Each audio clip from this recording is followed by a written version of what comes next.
You. Good afternoon, and thank you for joining us, everyone. My name is Madeline Nelson, and I am a legal advocate here at Standpoint. My role today is to help facilitate the webinar. This webinar is being recorded, and you will be able to find it on Standpoint's YouTube page. The link to the recording will also be emailed out to Standpoint's Legal Advocates listserv. We've put the link to the PowerPoint in the chat box if anyone wants to follow along that way. If you have any questions during the presentation, please type those in the Q&A tab.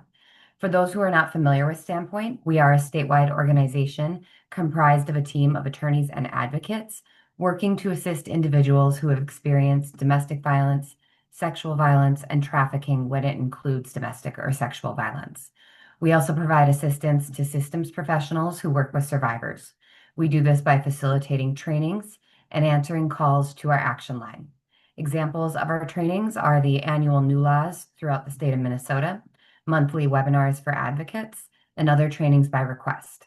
Our action line is answered Monday through Friday from 9 a.m. to 4 p.m.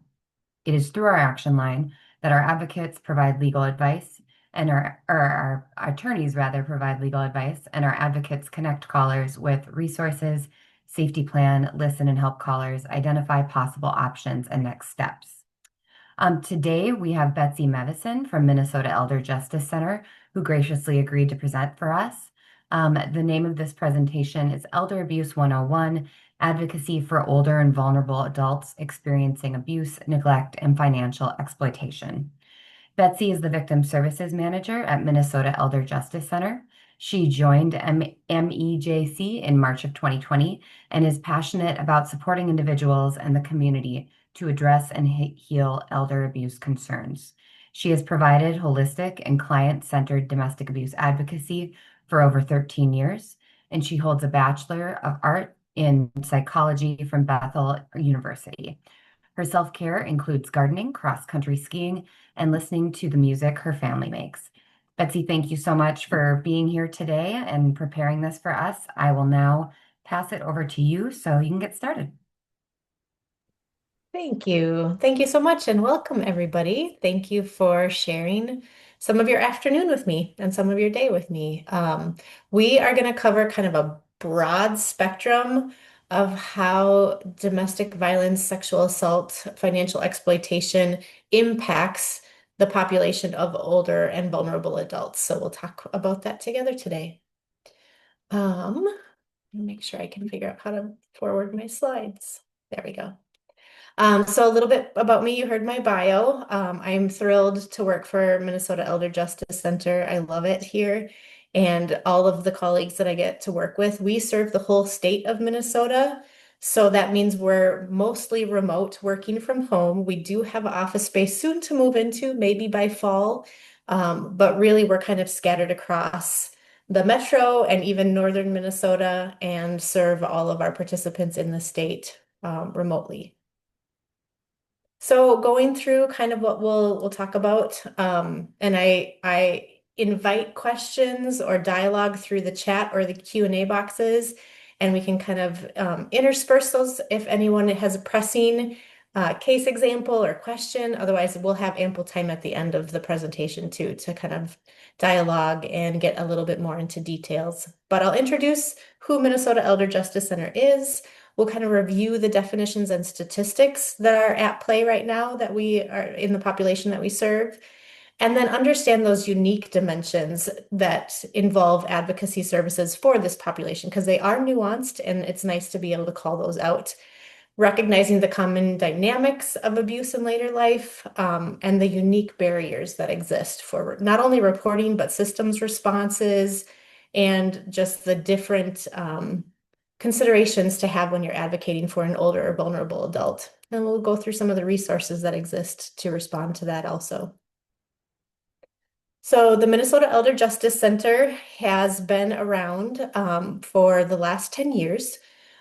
We really want to not just do direct service work, although that is my lane that I serve, but mobilize the full community to really have a holistic response to prevent, alleviate abuse, neglect, and financial exploitation. So again, like broad range of what we see our population suffering from for older and vulnerable adults. And I will note that Older and vulnerable doesn't mean either or they need to be both, because just because you're older doesn't mean you're automatically vulnerable.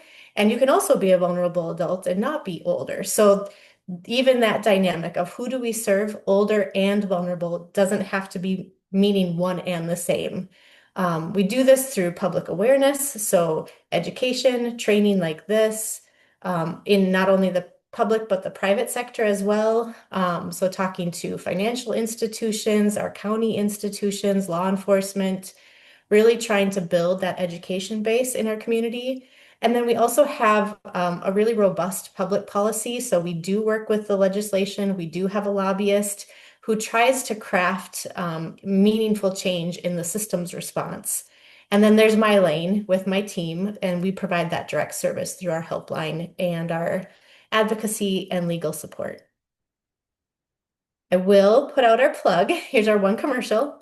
Up and coming next month is our World Elder Abuse Awareness Day. So we host a conference in Brooklyn Center and invite anyone who's interested or feels like there's cross sections in your work with learning more about serving this population. Register, come spend the day with us, mix with a lot of really amazing professionals who are doing good work in this field. You can also, I'll go back one slide. Through that same website, you can access our own webinars. We have a really big digital library now of webinar topics, and similar to how I'm coming to present for Standpoint, we've had a lot of other partners come and present for us too at our free weekly webinars. So check that out along with all the other resources that our website offers. It's um, pretty expansive as far as these different silos of education and support that we try to put out into the community. So I'll start with, again, kind of the lay of the land. My victim services team has 5 direct service providers. I'm one of them. I work as a manager, but also as an advocate who answers our helpline calls. Oftentimes, those helpline callers are primary persons, but more often than not, secondary concerned persons. So a family member, a loved one, a professional in the field who's wanting technical assistance. So they're right, kind of talking through case scenarios with us. Um, and anybody is open to welcome to call the helpline. And it's either answered by myself or one of the other 2 advocates that focus on helpline response. One of the regular feedback that we get from our participants is, oh, you called me back. I'm talking to a real person. Because it really is important to us as a priority to respond within kind of a 24-hour business day model and to provide that direct one-on-one ample space and time to talk with someone over the phone. We also have 2 staff attorneys who also answer the helpline call. We all kind of wear the advocate hat first. But then if there are different legal strategies that need to be explored for relief, and it doesn't really fit within our other partner organizations' purview, if they've been denied through legal aid, if the domestic violence shelter doesn't have capacity to do some legal advocacy, then those attorneys can really look into the case and decide if we want to take that on as a legal representation case ourselves. So we talk a lot about the legal levers versus like mediation levers, systems responses, and how those can all work together when we're providing support on that helpline call. And again, we love talking to professionals in the field. So we do field calls from APS workers, from community professionals, ombudsmen, and other attorneys. We can also provide sometimes co-counsel or just talking through with other attorneys or advocates on a case. We want you to consider us your colleagues, and we provide this all free of charge, and it's all confidential. So what that also means is sometimes we talk to perpetrators, and that deep listening that we're really skilled and really proud of doing raises those red flags pretty quickly. And it doesn't change the information we give because, again, we're providing a lot of resources when it comes to what rights and responsibilities there are in this situation. But it's good to note that it's really open truly to everybody to talk with us. In that team of our victim services, we have a wide variety of expertise. So we've got social workers. I previously worked as a domestic and sexual violence advocate, doing home visits for many years.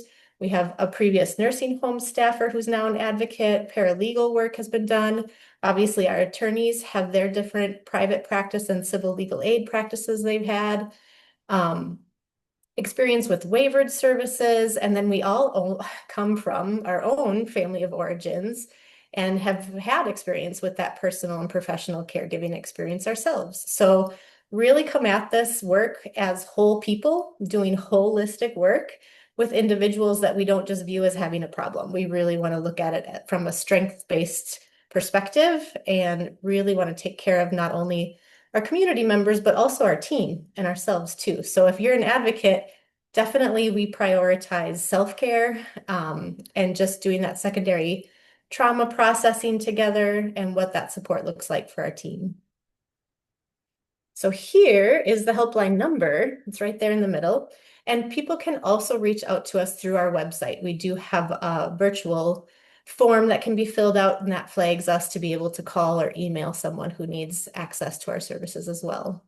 We do use interpretation line if we can't serve someone because of a language barrier. We access a skilled phone interpreter if needed. So why you're here is to talk about elder abuse. And the broad definition of elder abuse is a knowing or intentional or neglectful act by someone basically with that expectation of trust. So it's not so much the definition of the role that they play, but are they a trusted individual and have they violated that trusting relationship? That would then be considered elder abuse. So again, it's kind of not only the eye of the beholder, but what harms have been done.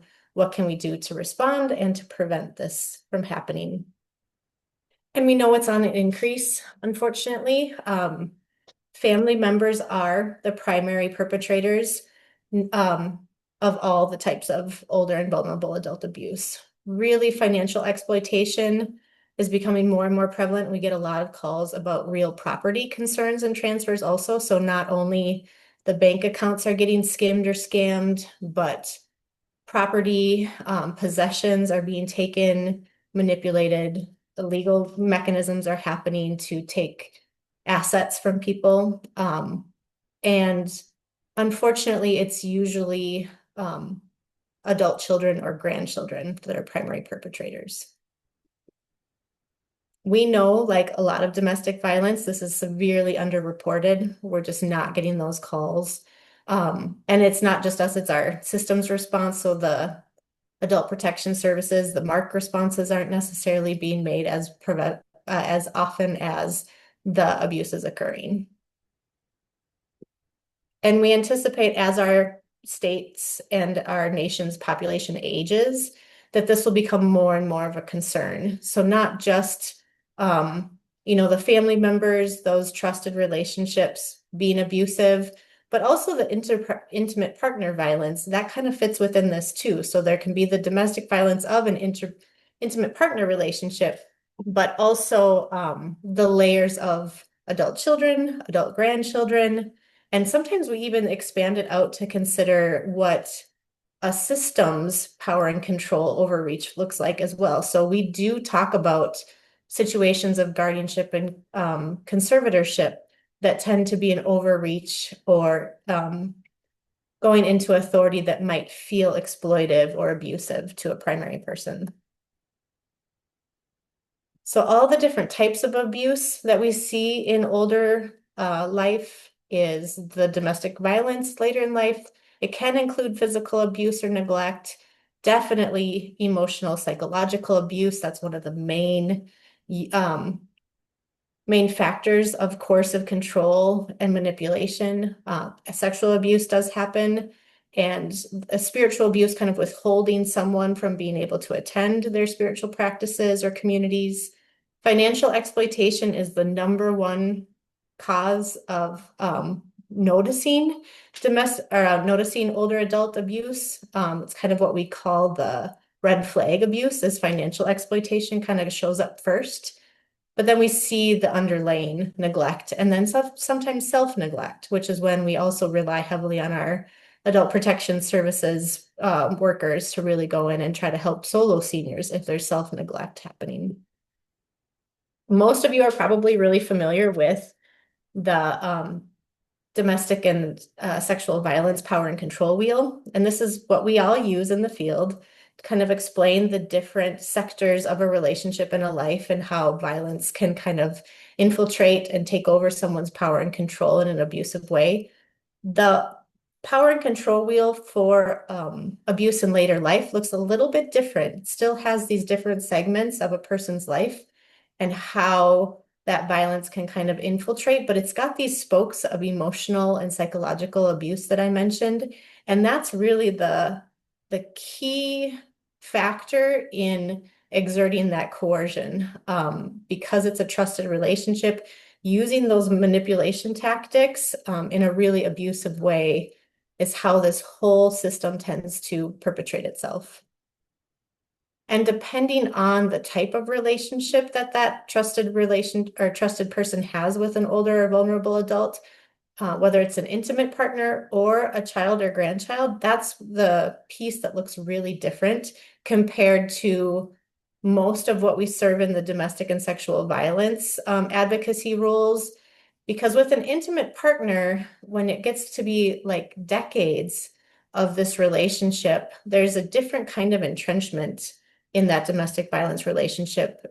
We already know that financial abuses and that financial dependency, especially related to housing, is a really big factor in why individuals can't get out of the relationship. But especially as someone ages, that dependency as needing a caregiver, not only financially, but sometimes physical caregiving can be a really big piece of that factor, especially with housing. And that abusive tactic gets used by adult children and grandchildren too, of, well, I can move in with you and help so that you don't have to go into a long-term care setting. And so many older adults are afraid of aging in a nursing home, that really gets utilized against their better judgment sometimes or their wishes. We saw it a lot during the pandemic that older adult children and grandchildren were moving into homes because of loss of jobs, like economic hardship, and a lot of drug abuse or criminal behavior. So they were depending on these older adults for housing. They were not paying utilities, not paying groceries, not paying rent, and then get very abusive if there's talk about moving out or wanting to set up healthy boundaries. And a lot of our work, our legal work, has been actually trying to get those unwanted guests evicted from older adults' homes who no longer want them there. They know it's an abusive situation. They can't get them out. They've wanted to get them out. And so now we're using the legal channels to actually execute that plan to remove them from the home. And most often, those civil mechanisms through the law are more effective and more attractive to older adults because they don't want to involve the criminal justice system. They don't want their child or grandchild investigated by law enforcement. They don't trust that system. They don't want them to have a criminal record. They themselves feel guilty that they've raised or helped raise this person who's now executing this kind of violence or disrespect against them. And they don't necessarily want protective orders because they don't want the relationship to end. They want the abuse to stop. And we hear that all the time in the domestic and sexual violence world, where we don't want the relationship necessarily to end. We want the abuse to end. Unlike an intimate partner, no one else can fill the role of child or grandchild. Those are very specific roles, only able to be held by that individual, thus intensifying that desire to maintain the relationship even more. Whereas intimate partner, those persons could potentially come and go in a relationship course of a lifetime. But these are the dynamics that are really different between those two types of trusted relationship. How do we notice that a person might be suffering from abuse in all these different kind of definitions? Isolation right away.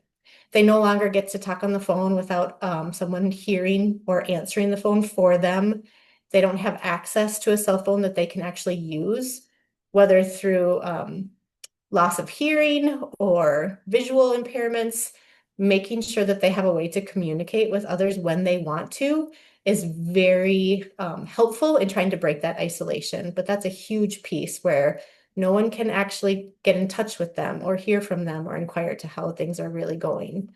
When they do have contact with others, they're indicating that they're afraid or they don't want to be alone, or they're never alone. Again, that isolation piece, they've always got that coercive person with them, speaking on their behalf, monitoring their answers, sometimes accidental injuries, and conversely, not having any medical care at all. So either they're seeking it or they're not seeking it, depending on what the route is that presents. Or they're the difficult patient or client or person that law enforcement is responding to. If they're the one whose voice gets overridden because they're just not able to make sense of things, or they're not tracking, they've got dementia or Alzheimer's. Like if that narrative of what the primary person is saying is being overridden because they're off their medication, all these negative narratives can be spoken about them instead of hearing from them directly. That's a huge warning sign. Um, if they're not themselves able to follow through on making their own appointments or their own engagements, if they're missing them, if someone else is canceling them for that reason that they're seeking it, that's also a huge warning sign. When we have someone call us on the helpline, again, about 65% of those participants report that the perpetrator is a family member or someone that they've trusted or that they know. This does include sometimes the romance scams or the romantic relationships that have occurred and now have led to someone moving into the house and living with them as a caretaker, or that romantic partner role. Again, that trusted individual has been established in their life. And usually some kind of financial exploitation is upwards to like 70–80% of our calls has some type of asset or financial concern attached to it. We also, like I said, talking about that financial exploitation, that's kind of the red flag or the gateway abuse, because then it discloses a lot of other underlying abuses that are happening at the same time. And we talk about that as poly-victimization. It's not just this one thing that's happening, it's that there's this web of interconnected abuse or neglect or manipulation and exploitation that's happening, and how that's coming out and where in the narrative that's shared as we listen and ask more questions slowly reveals itself with time too. Specifically with financial exploitation, we don't only consider that in those maybe shared housing situations, but we include helping folks who have been scammed through cryptocurrencies or online or through, different banking scams that are out there. We always are helping people with identity theft, helping them to know who to report to. And then any kind of fraud or different types of reporting will go through the FBI reporting. The Department of Commerce will be a resource that we sometimes point people toward as well. And then we do consider abuse of legal authority. So if someone has done some preventative and some pre-planning of their estate, if there's overreach of that power of attorney role, or if there's concerns that role is being changed, if that's a legal manipulation or not, we do also look into that and consider that a big concern as well. So again, we talked about that trusted relationship, oftentimes with family members or caregivers. So this could be in-home healthcare that has happened also, where people are supposed to be doing med management, but maybe they're taking medications or other things are being stolen from the property. Kind of mentioned already that some of those abusive tactics can be not letting the victim be alone, or making sure that no one else gets to just hear from them one-on-one directly. They're always kind of overriding that narrative. Very controlling, can be somewhat short-tempered, depending on who they're talking to. So can be very charming with a professional, but absolutely short-tempered and immediately dismissive of the primary person's needs. We do have a really robust data system that we use because there is prior history, and we know that APS also can identify when there's repeat victims by the same perpetrator. So this can kind of be a tactic that, if successful, gets used again and again and again by people who are the professional scammers or who are the romance scammers who just hop from victim to victim. So keeping some record of that and knowing that these are individuals who have strategized and targeted older and vulnerable adults is really important. Again, we talked about too that when adult children or grandchildren experience economic harm or chemical substance abuse issues, that is something that heightens the risk for older adults if they've allowed them to move into their space. So I think this is just different ways of saying the same thing that I've been talking with you about. Verbally abusive to an older adult might indicate someone's being abusive. Making excuses for injuries or downplaying injuries. You're so clumsy, or not allowing access to hearing aids. You're not listening to me. Also can appear overly attentive. Again, not letting the older person speak for themselves, manage anything for themselves. They need to be cared for at all times. They can't possibly do anything without me. Is also a red flag warning, or speaks about them like they're not even there. Again, just not acknowledging them as a whole person who deserves to steer the ship as much as possible.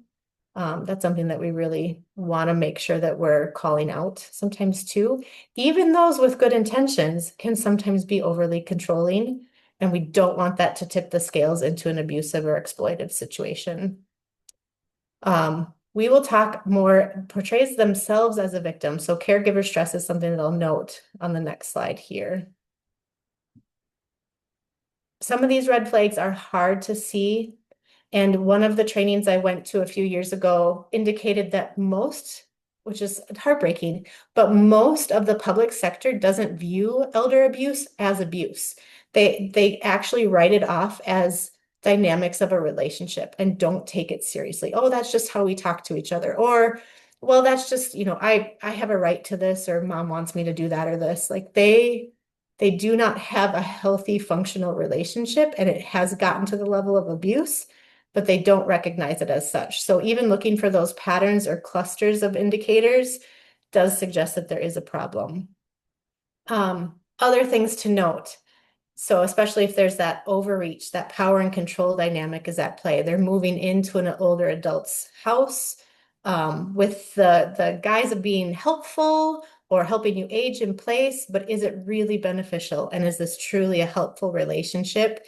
And is it mutually agreed upon and supported with clear boundaries, healthy boundaries, especially when it comes to the finances or not?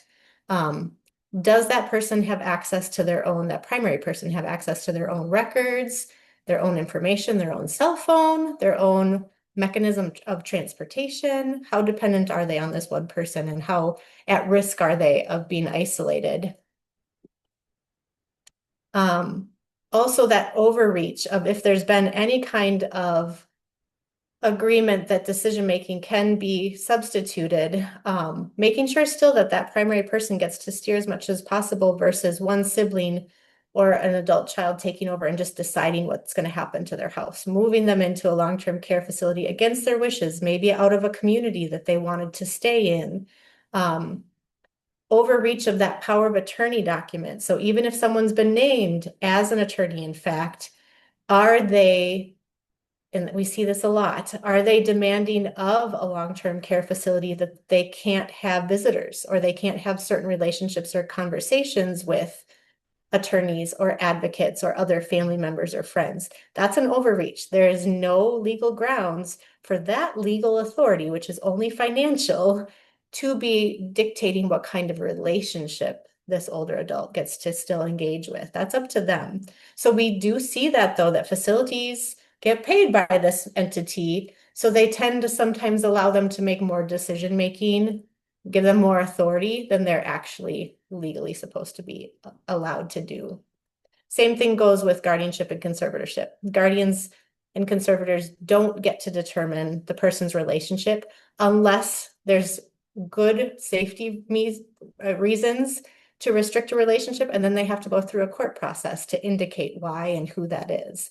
So it's not just once you have some legal authority in an older or vulnerable adult's life, you just get to call all the shots on every area of their life. That's not how this works.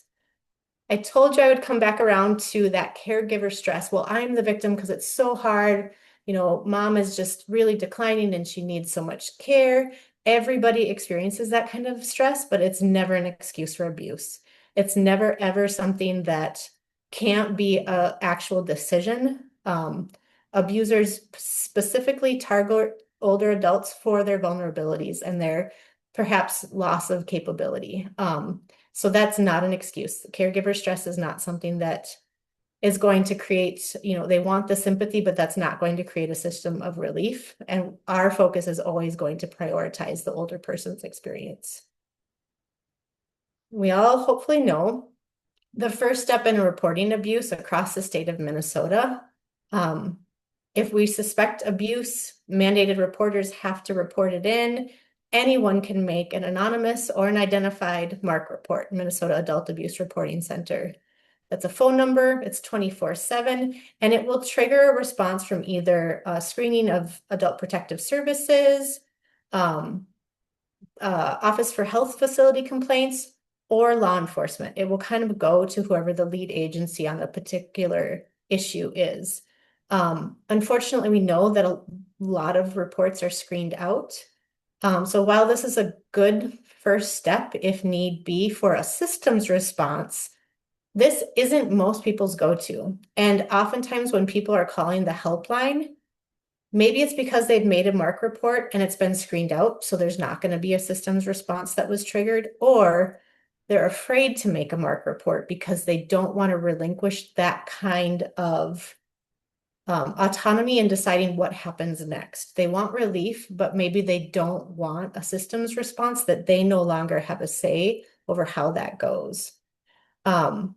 There are protections for our older and vulnerable adults. And Minnesota Elder Justice Center, I mentioned that we work with lobbyists to change the language and craft legislation to protect and prevent abuse from happening.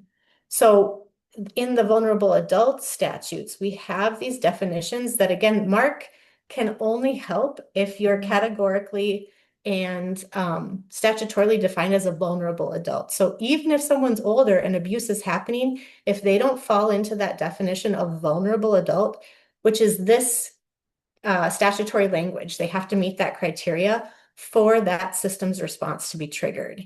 So again, there's kind of this gray zone of, well, I want to report this or I want a response, but it's not going to get me the results that I'm looking for depending on the level or the place that I'm reporting to.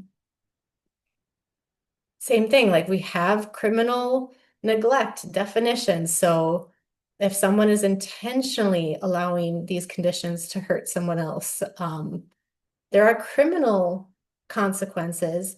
Whether that's something that's going to be reported or not by a primary person is that gray zone again of, I don't want to get them in trouble. I don't want to see them go to jail. I don't want to be put in a nursing home. I'd rather endure what they think is hardship than an alternative.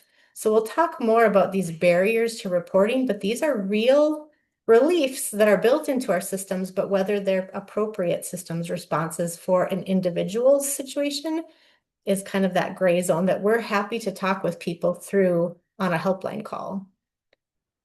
That financial exploitation piece, I think this is a repeat slide, but we do want to make sure that we're always touching base to people on like other mechanisms to protect their assets. So do they need to do a credit freeze or fraud watch? Do they have the authority to do that on behalf of someone else through that power of attorney document? We're always kind of looking at, again, that holistic lens of what else is going on here, or what are the motivations for someone perpetrating the abuse. With that financial exploitation, again, there's these civil and criminal responses that can be in effect for someone to get relief. And even when there's this fiduciary breach, that's one that we see a lot with family systems where It's either a blended family, so the older adult has a romantic partner or a second, spouse that they want to change some of their estate planning, and maybe adult children view that as coercive or manipulative, and sometimes it is, and sometimes it isn't. Um, so really looking at that lens of what does this primary person truly want? Is it because of coercive control? Or is that their chosen plan, and that's the relationship that they would like to invest in? Um, but really, we lean hard into the fiduciary responsibilities when kind of identifying some of those situations. We talked a little bit about this already. When it comes to that financial exploitation piece, when someone is changing their power of attorney document, or even sometimes their healthcare documents, that does not need to be done by an attorney. That can be a document that's the Minnesota Attorney General actually has a great toolkit on their website regarding power of attorney documents and executions.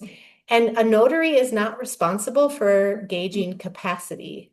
Their job is to say, you are the person who is signing this document. They're verifying identity. So has there been pressure by an outside person to change this legal document? Are they executing these things and the person is beyond that legal capability of understanding what changes they're making? All of that's part of financial exploitation, and something that we see a lot of people struggling with when it comes to sibling infighting or those blended family situations. If we see too that spending is just off the wall, notifying the financial institutions, even to execute their own internal fraud watches or investigations into, yes, this person is our customer, but they're being coached by this individual every time they come in, or there's being, unusual spending patterns are happening. That's really something that we talk with financial institutions and try to do trainings around how to watch for these red flags of, yes, listen to your customer, and is there undue influence that's happening at the same time? And I mentioned we lean hard into that fiduciary responsibility. These four basic duties when someone thinks, if they're abusive and they really want to ascertain whether they can have the power over someone's assets and decision making regarding their finances, really emphasizing it has to be in the best interest of that primary person. There cannot be a mixing of these personal accounts. Like, it has to stay in their lane. There has to be excellent accounting and record keeping. And these are all tools then used to determine if something has been exploitive or not. Like, that really good bookkeeping is a way not only to protect the fiduciary, but also make sure that they're acting appropriately as well. So when we get these helpline calls, I've mentioned a few times, who's calling us? What are they calling about? Really, it can be anybody, that primary person, a secondary concerned person, a professional. The number one is still financial concerns, financial exploitation or asset exploitation. And then it's neglect and self-neglect. We have a lot of solo seniors, and a lot of our technical assistance calls are because the system's response doesn't have family or friends to point to help this older and vulnerable adult navigate what should be happening next. So they're really on their own, and we're trying to figure out, to the degree that they can steer life, what do they need for safety and yet preserve that autonomy. So we hold those things in tension. We don't want anybody to swoop in and, whether it's a system or a person, take away power and control from someone, but we want to keep them safe at the same time. Talking about general abuse, we're getting calls from other attorneys who want co-counsel regarding guardianship and conservatorships. And I mentioned, like, why isn't abuse being reported? Like, why wouldn't someone go to just make a mark report from the get-go? Not wanting to admit that it's happening, not that shame and guilt, embarrassment. We talked about, that power and control wheel for older and vulnerable adults is emotional and psychological manipulation and abuse. So really hearkening on guilt, shame, embarrassment. It's the number one reason why We get calls from adult children wanting to protect their parents' assets, not even as an inheritance necessarily, but just so that they can age well. But they're being romance scammed and they're sending tens of thousands of dollars to these scammers, but they refuse to admit that it's a scam. They will not recognize that they are being taken advantage of. And holding on to that illusion is more important to them than coming to grips with recognizing what's happening and kind of making steps to stop the bleed of financial exploitation. So that's very real, and we have those conversations that are heartbreaking often. It can be mental health related concerns, depression, that cognitive impairment, there's a natural aging that can slowly make it harder to manage your own finances. It might not mean that there's actual dementia diagnosis, but it means that the capability to manage finances or keep track of everything is declining. And that's something that should be met with support. But we're recognizing capacity issues at that point or capability issues.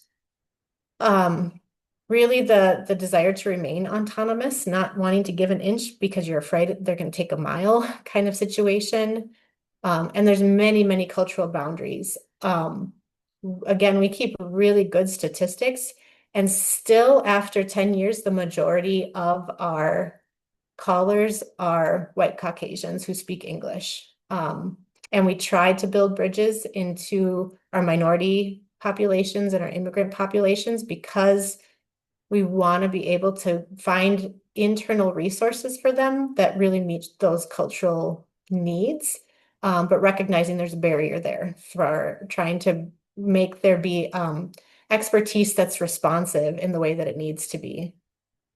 And really feeling that somehow there's some kind of responsibility, especially with older adult children and grandchildren, that there's this responsibility that they've just need to let the kids do whatever. Really wanting to try to build up self-esteem and autonomy again to say you don't deserve this and you deserve to be treated respectfully and your wishes honored. What happens too when people are making a report and they're not believed? So they might call law enforcement or Mark, and if it's screened out or not taken seriously, or if law enforcement says there's nothing we can do, they've claimed residency, you have to get a protective order or you have to evict them. If there's not a more robust validation in the initial reporting, that message doesn't matter if you report. And it actually emboldens the abusers because they know that they can get away with it, or they know they can override and take over the narrative, and that this victim's safety is not really addressed. It's one of the most heartbreaking things when the system response is not actually providing the relief that they're reaching out to try to get. We also live in a very ageist culture. And so we assume that when there's a little bit of assistance needed for someone, it needs to be comprehensive. Like all the controls need to be taken away from an older adult. And that's not true. That diminishes their capability and their autonomy prematurely. It doesn't need to be like that. So really making sure that less restrictive alternatives are explored before we jump to things like guardianship or conservatorship. Sometimes that's looked to as a safety mechanism when it in itself becomes kind of an overriding power and control mechanism instead of maybe just a trust, or maybe just more of a power of attorney financial role is the only thing that's needed. So making sure that that's really looked at too. I mentioned ageism, and that is one of the most socially acceptable prejudices in our world right now. We know that with age comes more difficulties sometimes, and a lot of the primary persons that we talk with do have cognitive decline. Doesn't mean that they shouldn't be taken seriously and their mental health concerns addressed and supports offered so that they can continue to live as autonomously as they want to, with their own wishes being honored. So here this just highlights that those that do have a disability, really it's not that all people who are older have a cognitive decline. There's other supports available. They really should be honored. as long as possible when we talk about capacity. And that's oftentimes something that is in the legal realm of not just legal capacity, but what does it mean for that to be in other areas of your life, to be able to execute and do something, feel something, or understand something fully can have a different range of expression. So we're talking not only about like capacity, but competency too. Like that can be a gray zone. It's not yes or no, black or white. And that's something that we really try to talk about with philosophically with medical providers and with our legal partners to recognize that that's a spectrum. And just because one person has capacity one day does not mean it's going to be at the same level the next day. And that's true for all of us as individuals. If I had a terrible night's sleep, or I'm fighting a cold, my capacity is diminished for what I would otherwise normally be able to tackle any day to day.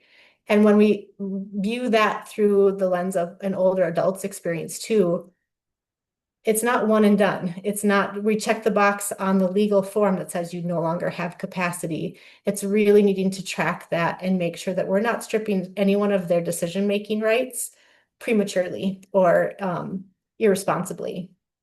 So really trying to get this language into main sectors of this is a shade of gray and it looks different for different people. What's their normal baseline? What does it look like now? How has the narrative been? And that's another good measure for coercive control. Like, what is it now? How much influence is being exerted?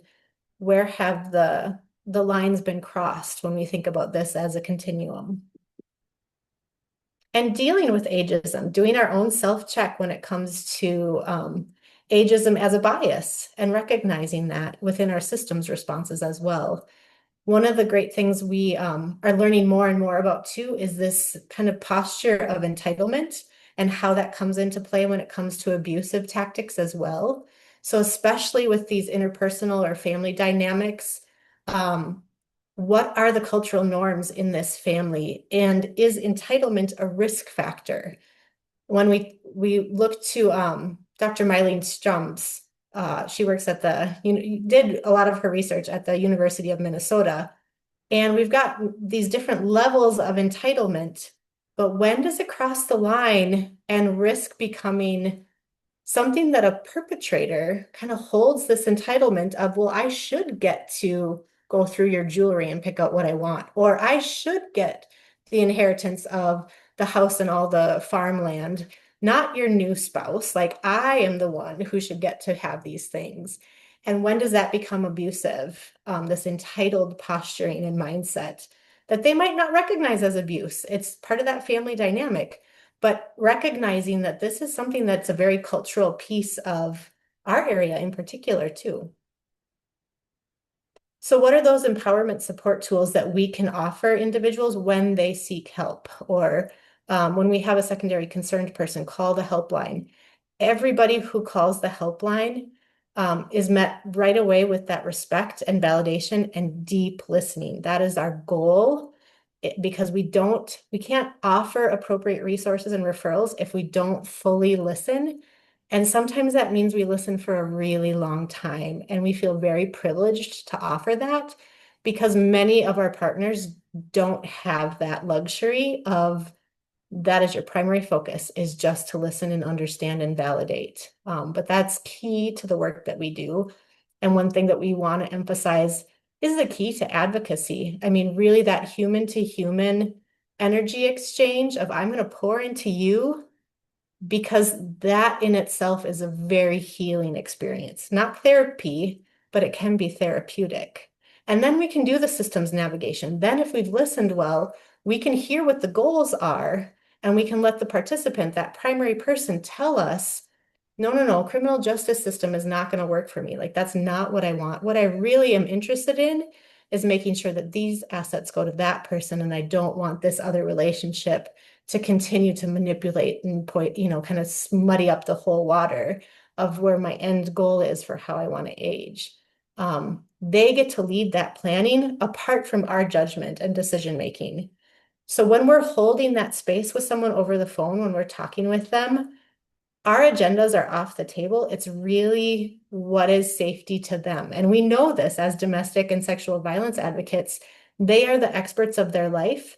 Even in that gray zone of like capacity and capability, their experience is the guiding principle and they know. So validating that, it's not what I think is safe.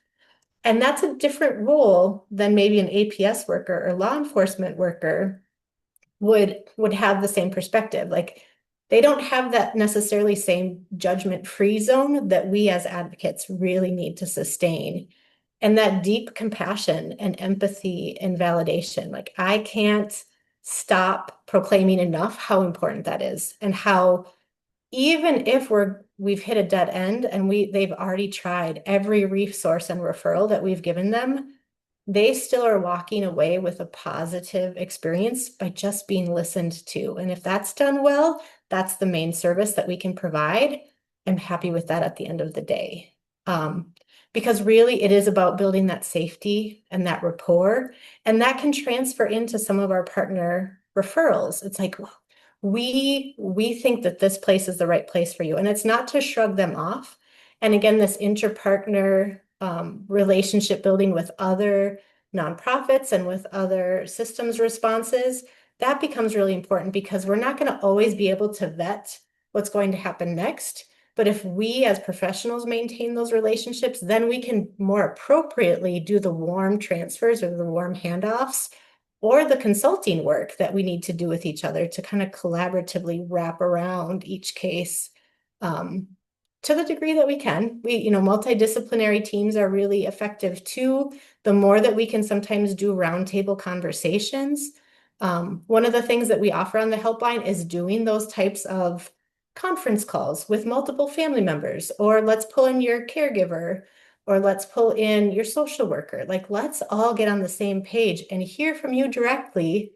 And again, the advocate kind of holds that space of let's hear from you directly. What are your goals? Let's put us back on track for protecting and maintaining a safe space for you to be able to achieve that. That's where our internal collaboration as a team, not only directly with the caller, but sometimes we'll consult on cases, in our own team to see if they need legal representation or if we can do a kind of a conference call with other members of their support network. But also that external collaboration. Are we pulling in other folks who are in the service fields? Are there entities not yet connected with? Do we need to pull in some county resources because they would qualify, but they have not yet accessed them? Talking about those things.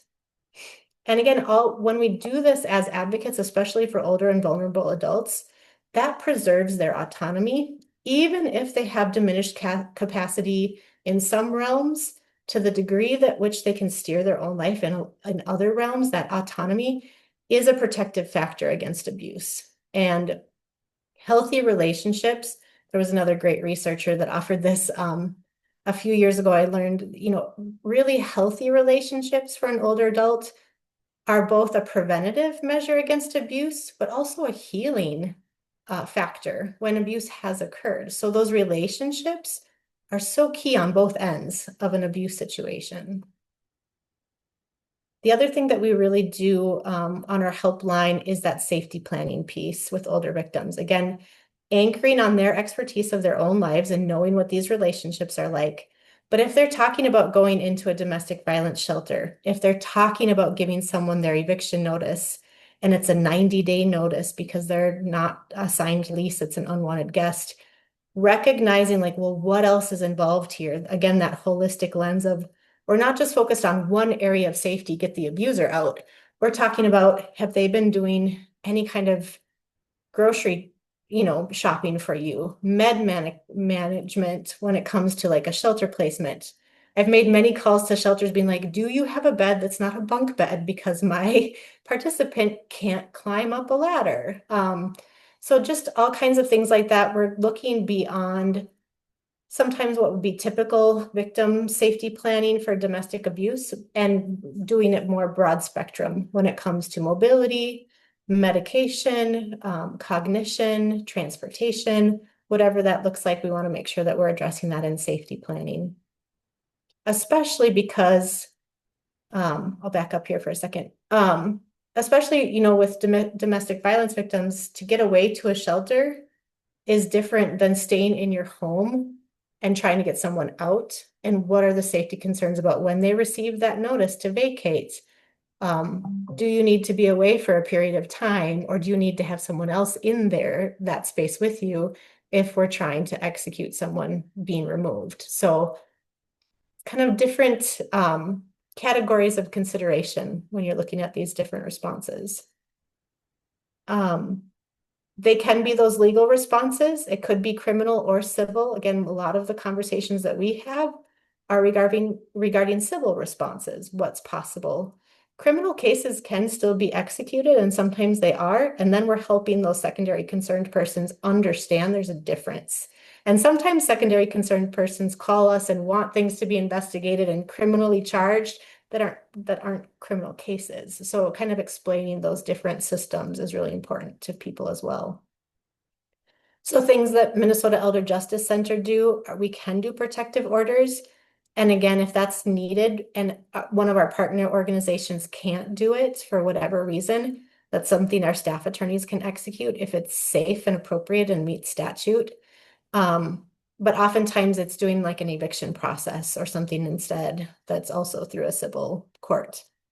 We do talk with people about that advanced planning and connect them with supported decision-making groups, because that's a big piece in preventing unwanted guardianship and conservatorship actions.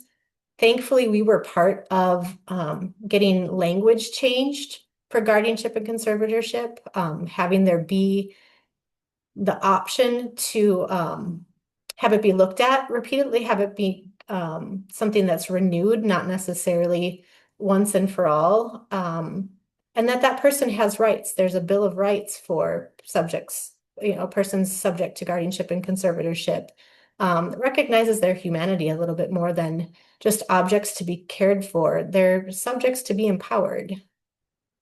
And for that supported decision-making, that's all those least restrictive alternatives that can be explored before a guardianship would have to be pursued through court. It's trying to keep that autonomy and that decision-making available for as long as possible.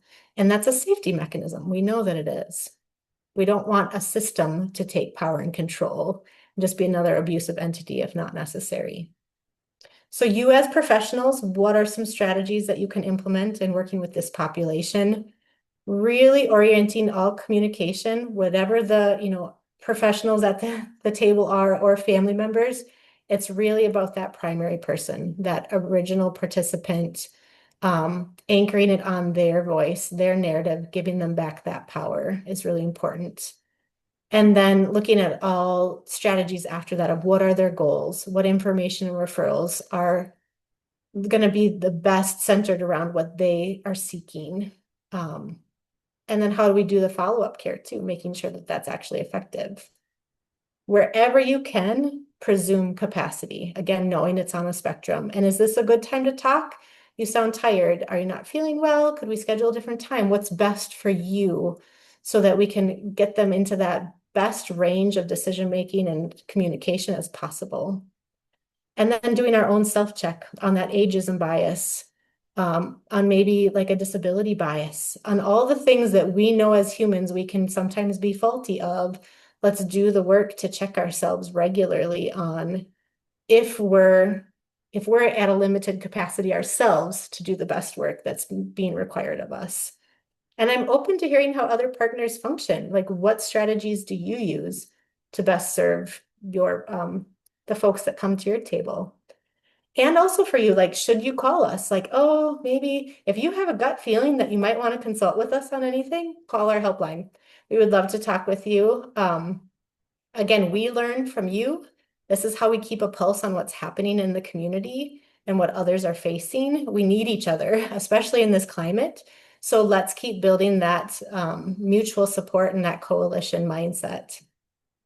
And we, again, like, talk to anybody, but ombudsman, waivered service providers, county service providers, attorneys, law enforcement, domestic violence programs, we want to engage with you. and would also like to ask you these questions. So if you'd like to email me directly, you can engage with me too. All of our staff information is on our website, but all of these things are kind of trends that we'll only see increasing concern about. And we'd love to know more what you're experiencing and how we can be supportive.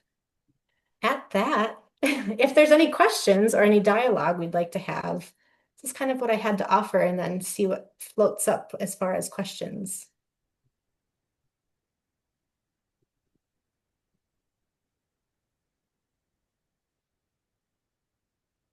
And if there's anything I didn't cover that you're curious about, I'm happy to leave some of our space for any of that dialogue as well.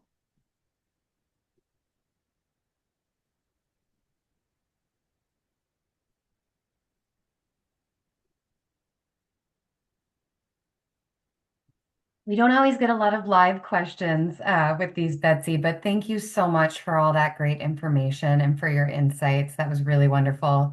We really appreciate you being here and for all the important work that Elder Justice does. Just a reminder to the audience that you will be able to find a recording of this presentation on our YouTube page. And we just want to encourage, as always, that advocates call us with any questions that you might have, whether it be about this topic or any other legal topic affecting those you serve. So thank you again, and we will see you next time.